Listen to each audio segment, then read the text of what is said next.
Question 33.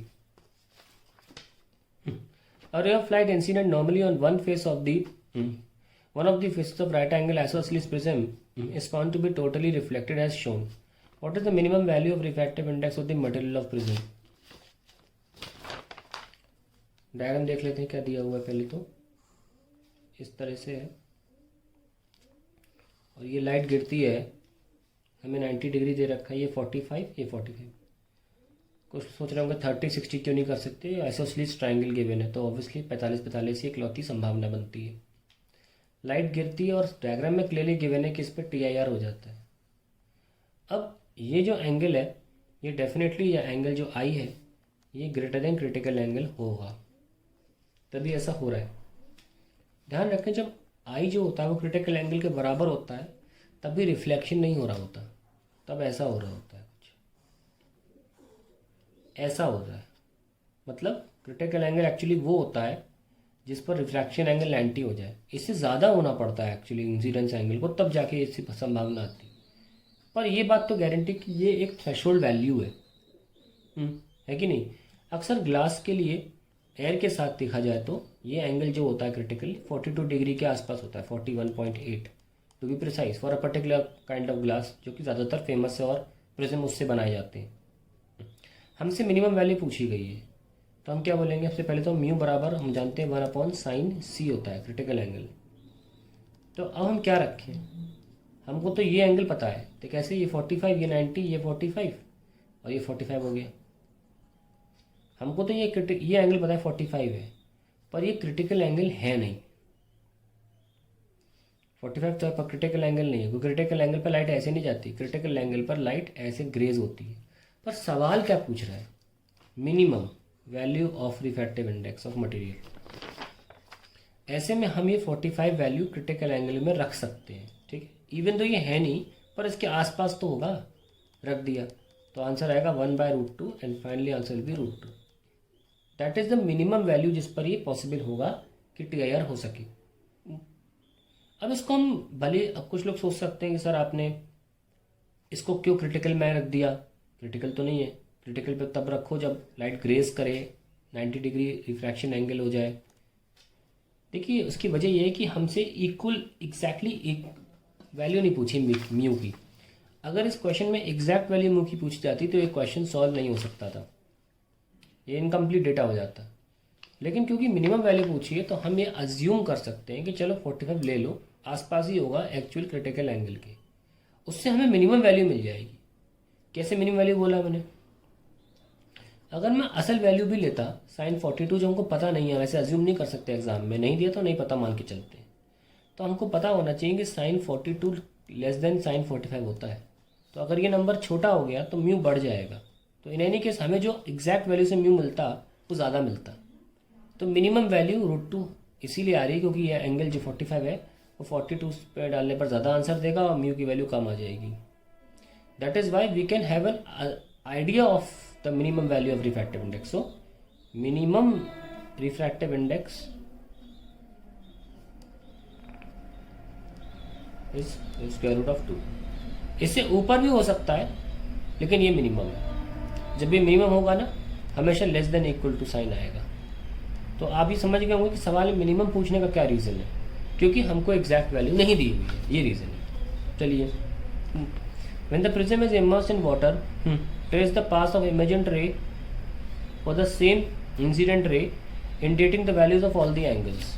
अब अगर पानी की बात करें, अगर पानी में डाल दें तो क्या होगा, लेट अस सी।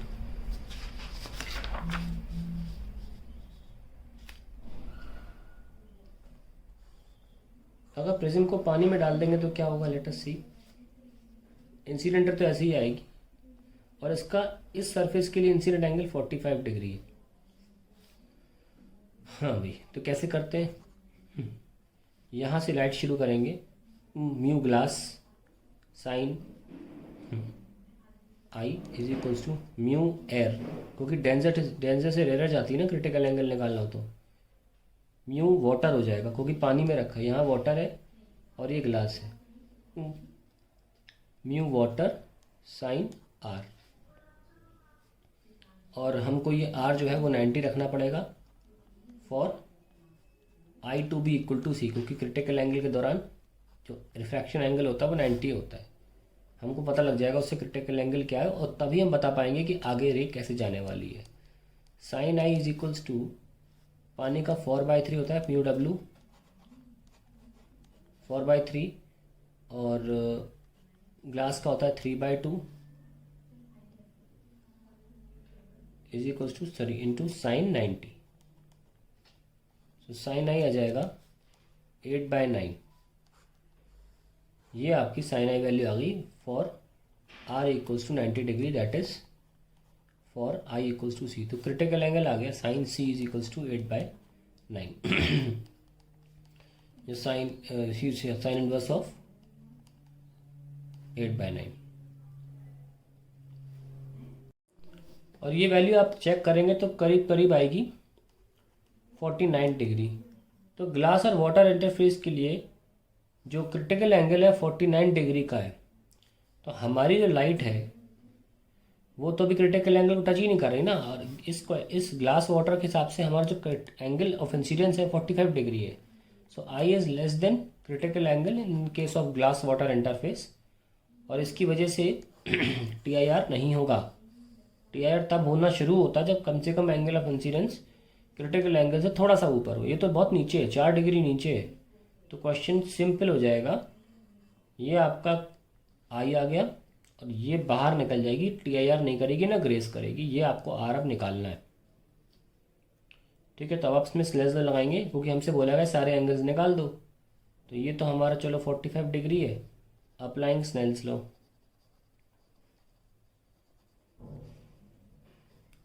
तो mu glass sine 45 is equals to mu water sine r. So ये 3/2 इंटू 1/√2 इंटू वाटर का 4/3 is sine r. So we get 9/,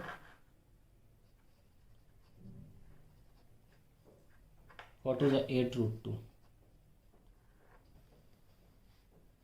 ये आसपास हमारा आंसर आ जाएगा इसके। तो इसे मैंने सॉल्व किया हुआ है, अप्रॉक्सीमेटली 45.4 डिग्री ये आ रहा है, angle of refraction 45.4 degree. That is the answer to the question. Our part of the question is, in double slit experiment using the light of wavelength 600 nanometer, the angular width of the fringe formed on the screen is 0.1 degree. Find the spacing between the two slits. Double slit experiment है इस तरह से, और मान लीजिए कोई angular width किसी fringe की ऐसे आ रही है, मान लो ये, तो आप ऐसे मार्क कर सकते हैं, ये है एंगुलर विड्थ। ठीक है, S1 S2। तो angular width angle equals to क्या होता है, आर्क अपॉन रेडियस। तो ये डिस्टेंस तो कैपिटल डी होता है ना, और ये जो लेंथ होती है बीटा से दिखाते हैं, fringe thickness upon distance between slits and screen. ये स्क्रीन है और ये स्लिट है, distance between slit and screen. Theta is equals to fringe thickness beta upon capital D, that is lambda D by D into capital D. ये cancel, तो theta आ गया lambda by D. हमें ये निकालना है, हमें डेटा दे रखा है 0.1 डिग्री को हमें रेडियन में कन्वर्ट करना पड़ेगा। डायरेक्ट डिग्री मत रख देना, हमें डिग्री में दे रखा था, हमें इसे रेडियन में कन्वर्ट करना ही पड़ेगा, तभी इस फॉर्मूले में रख पाएंगे। सवाल में लैम्डा है 600 नैनोमीटर 10⁻⁹, और हमें छोटा डी निकालना है। Okay, which is this distance between the slits, हमें को ये निकालना है। तो आ जाएगा 6 10⁻⁷ into 180 divide by 0.15। So d आ जाएगा 18/6 EV/, 18/6 108, 2 0 यहाँ ले जाओ, 10⁻⁷ डिवाइड बाय पाई। पाई को अप्रॉक्सीमेटली 3 मान के सॉल्व कर लीजिए। 36 टाइम्स जाएगा, 36 10 पावर -7 और 0.03 6 10 की पावर -4 आ जाएगा ये। सॉरी ये 5 हो चुका था, so it will be 5। Okay, so you get 0.36 mm। That is the answer to the question. Approximately निकाला है मैंने। अब सेकंड पार्ट देख लेते हैं।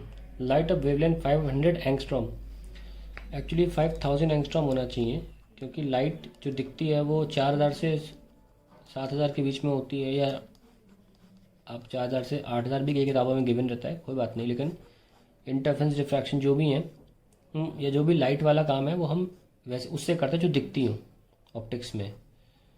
तो ये दिखेगी ही नहीं 500 एंगस्ट्रॉम, 5000 एंगस्ट्रॉम स्प्रिंट है, ठीक है ना। Propagating in air gets partly reflected from the surface of water.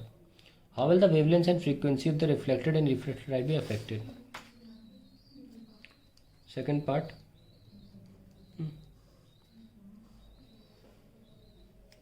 ये लाइट आ रही है,